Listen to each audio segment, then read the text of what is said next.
मनु की स्मृति को संविधान कहने वाले कृपया ध्यान दें।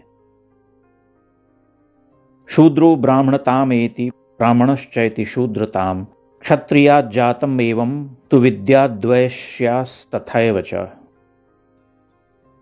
अर्थात शूद्र ब्राह्मण हो जाता है, ब्राह्मण शूद्र हो जाता है। इसी प्रकार क्षत्रिय और वैश्य का भी वर्ण परिवर्तन समझना चाहिए, यह विद्या से होता है। यह वही वर्ण परिवर्तन है कि आपने इंजीनियरिंग की है तो आप इंजीनियर होंगे, आपने डॉक्टरी की है तो आप डॉक्टर होंगे। पर यदि आप विद्या का एक दूसरा पथ अपना लेते हैं तो उसके अनुसार हो जाएंगे। वर्ण वह जो शिक्षा दीक्षा के उपरांत आचार्य प्रमाणन से होता है। यही बात मनु अन्यत्र भी कहते हैं। महायज्ञैश्च यज्ञैश्च ब्राह्मीय क्रियते तनुः, कि ब्राह्मण का शरीर यज्ञादि श्रेष्ठ कर्मों से बनता है। यदि वेद अध्ययन न करे ब्राह्मण तो मनु के अनुसार शूद्र हो जाता है।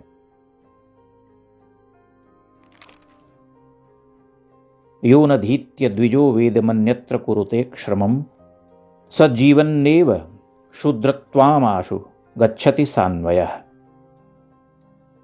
संध्योपासना न करने वाला व्यक्ति शूद्रवत होता है। न तिष्ठति तु यः पूर्वानोपास्ते यश्च पश्चिमां स शूद्रवत बहिष्कार्यः सर्वस्मात् द्विजकर्मणः।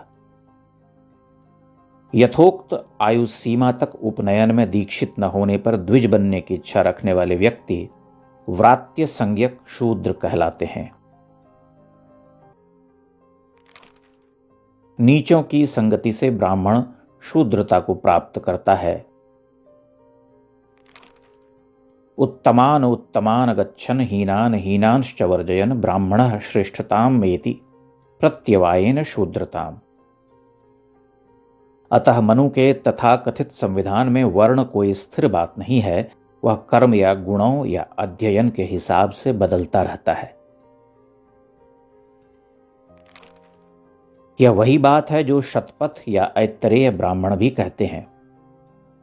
प्राचीन भारत में वर्ण की यह द्रवणता बहुत से उदाहरणों से प्रमाणित होती है।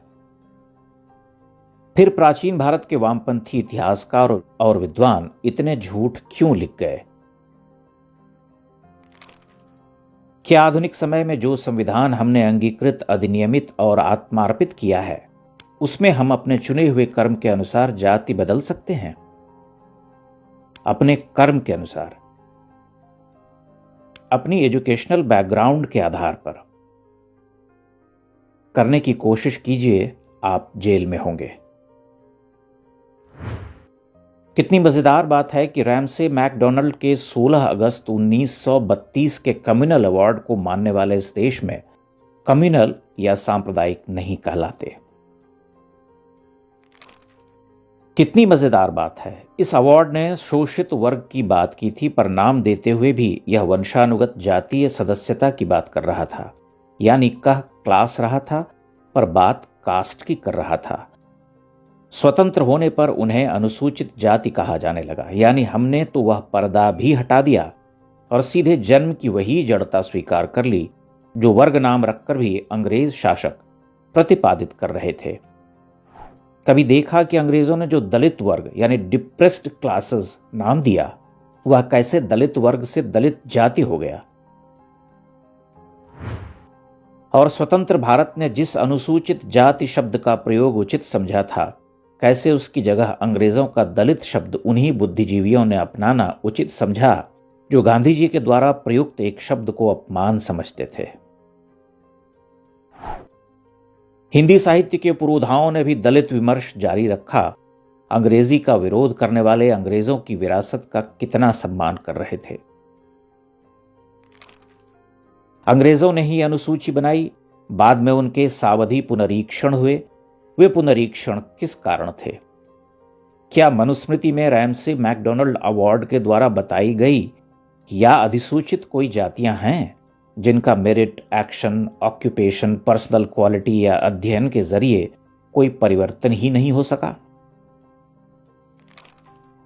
पुरुष सूक्त के अनुसार ही चारों वर्ण मनु ने भी दोहराए। छांदोग्य उपनिषद ने जब जन्मगत बात की तब भी उसमें बल कर्म पर ही था कि यदि पिछले जन्मों में शुभ कर्म करेंगे तो द्विज बनेंगे।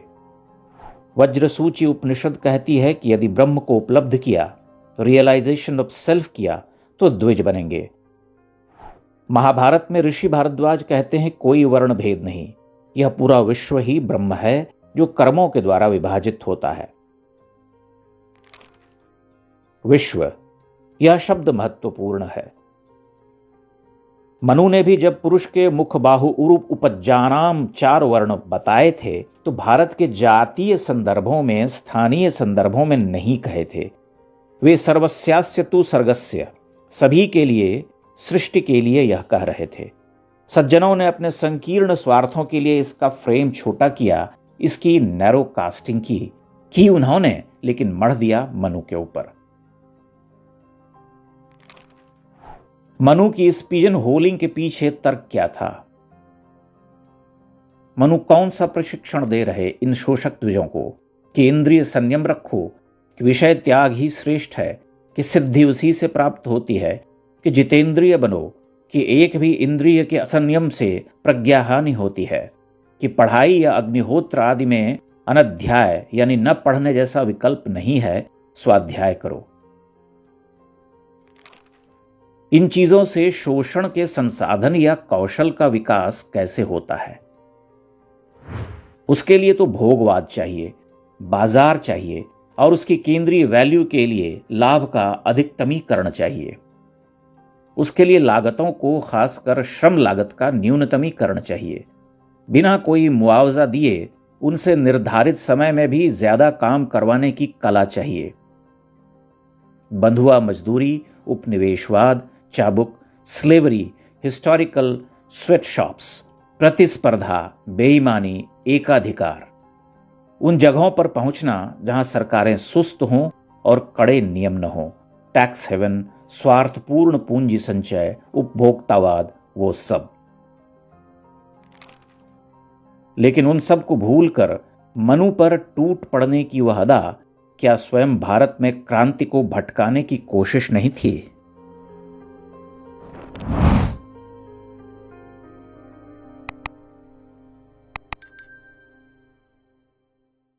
इंडेक्स ऑनलाइन के वीडियो समाज को समर्पित हैं।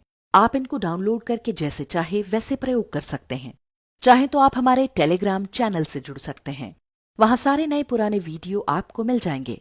हमारे सोशल मीडिया लिंक हर वीडियो के डिस्क्रिप्शन में होते हैं। हमारा एकमात्र उद्देश्य हिंदू समाज को जागृत और एकजुट करना है। इसमें सहभागी बने। धन्यवाद।